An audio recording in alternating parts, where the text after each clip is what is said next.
Hello, everyone. This is Tom Fox, and I'd like to welcome you to the Daily Compliance News. The Daily Compliance News is an offering of the Compliance Podcast Network. July 15th, 2019, the podcast, our powerful edition. First up, from the Wall Street Journal, more bad news for Boeing as its 737 MAX planes are unlikely to be ready to carry passengers again until 2020 because of the time it will take to fix flight control software and complete other steps in an increasing number of government and industry officials say, even as the company has striven to get the jet back into service this year. While the situation remains fluid, no timetable has been established, and Boeing has yet to satisfy U.S. regulators that it has answered all outstanding safety questions.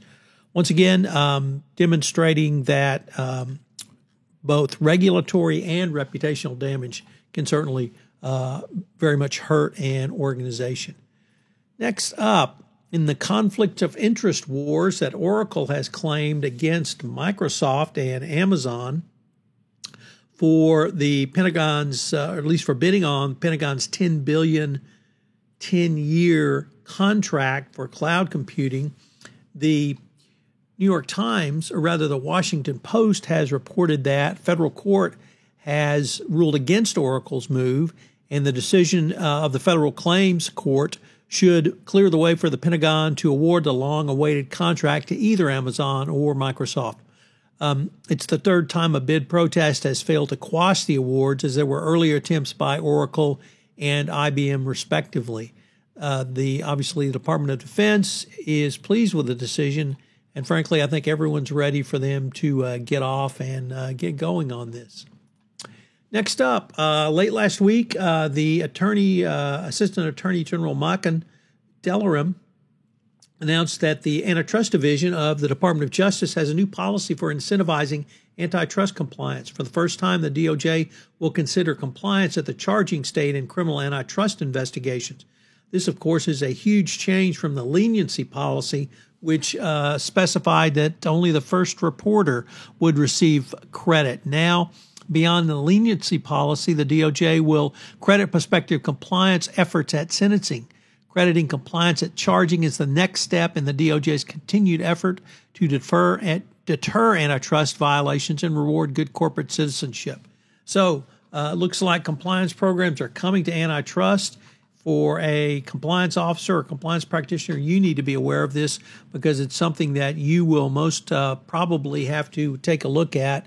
It's something that I'm certainly going to be blogging about, and I know Mike Volkov will be talking about it extensively.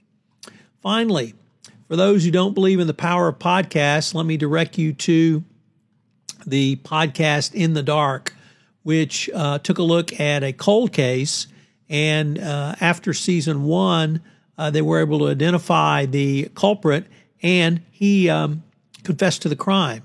So this is one of multiple cold case or other files that podcasts that I'm familiar with have looked at and have actually made a difference. Obviously, Serial was the first one of these, although it turns out the Maryland Supreme Court didn't grant a new trial for the defendant in that case. Nevertheless, this podcast is one of a series of investigative journalism that have moved to the podcast format. So I hope you will continue to listen to this podcast and going forward, because clearly we are doing something right in the podcast world. I wanted to let you know that on Sunday, July 14th, I released the long-awaited Trouble with Tribbles podcast on trekking through compliance. So if you're a Star Trek fan at all, I hope you will check out that podcast. I certainly had a lot of fun doing it, and I know you will enjoy it going forward.